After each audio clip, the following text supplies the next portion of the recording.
AI operators will play a critical role as bots redefine the workplace. Treating AI like it's a person has its benefits. When IBM named its AI Watson, the company hoped people would see it as warm and approachable, a humble genius even. According to Ann Rubin, Vice President of Branded Content and Global Creative at IBM, in a conversation with Adweek, it worked. It's no surprise then that emerging AI platforms like Salesforce's Einstein, Amazon's Alexa, and my company's Albert followed suit. Some companies are now taking the humanization process even further, positioning their technology as your newest colleague or employee. This makes enough sense from a task perspective. I will do work like a colleague. But from a psychological one, the moment AI makes the leap from tech platform to teammate, and takes on a more traditionally human role, humans begin expecting it to be a bit more like them. Or, at least, to exhibit more human-like traits, like accountability, transparency, and communication skills. AI's not good at any of these things. It's bad at sharing the details of its day, what it's up to, or why it does what it does. And it's an awful listener. Some might describe their human colleagues in similar terms, but unlike humans, AI's inability to communicate is never out of rebellion, introversion, fear of sounding stupid, an inherently brooding demeanor, or any other distinctly human traits. Today's autonomous technologies simply aren't programmed to explain themselves, they're programmed to perform. Take a self-driving car that has veered into the right lane when its human passenger would have preferred it stay in the lane it was in.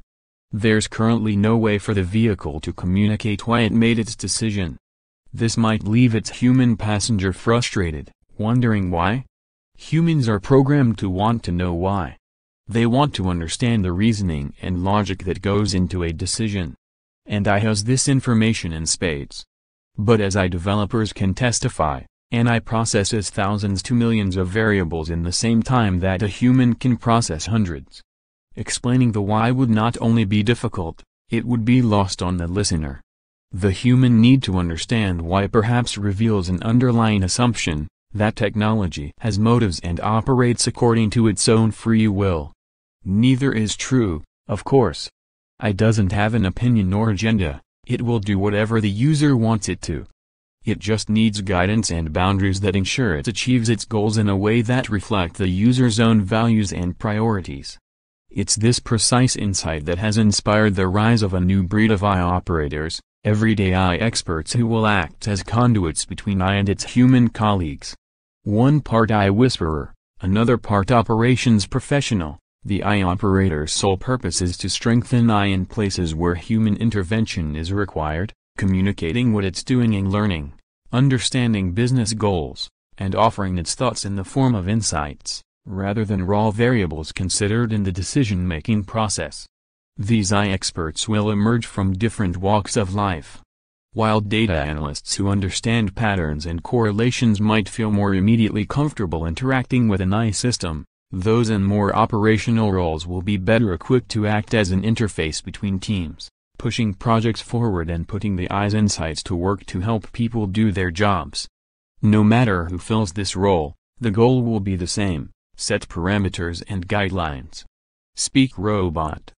And translate what it has to say back into human. Robots are rough around the edges.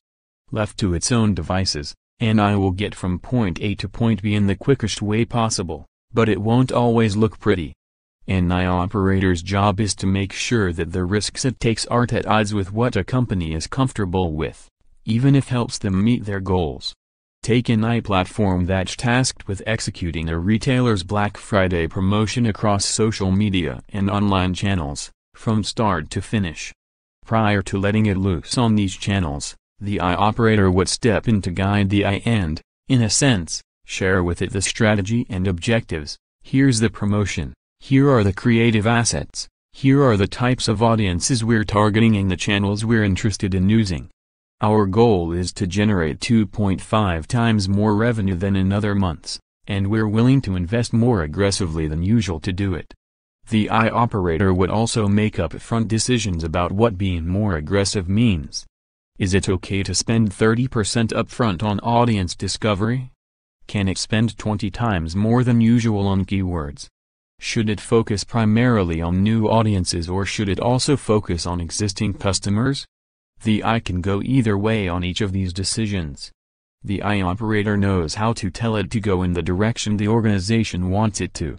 Unlike humans, who often collaborate with one another to figure out how to move projects forward, I only wants to be told the what in very generic terms.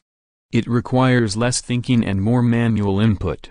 Take the Black Friday example, where the directives were 2.5 times more revenue, increased investment, these audiences, those channels, go. Once the I operator tells it this, it will determine the how on its own. I's disinterest in talking through its approach doesn't mean collaboration is off the table. It just looks a little different. I's way of collaborating involves offering analysis and insights that the I operator can then use to make decisions about strategy and feed an updated plan back to it. This basic give-and-take relationship is one of the many ways I is redefining what it means to be a colleague in the age of robots. While humans might have invented workplace dynamics, robots are stepping in to redefine them. Somewhere between them and us is the I operator, whose ability to speak robot will help man and machine move beyond these initial growing pains. Tomer Neve is Chief Technology Officer at Albert, an artificial intelligence marketing platform.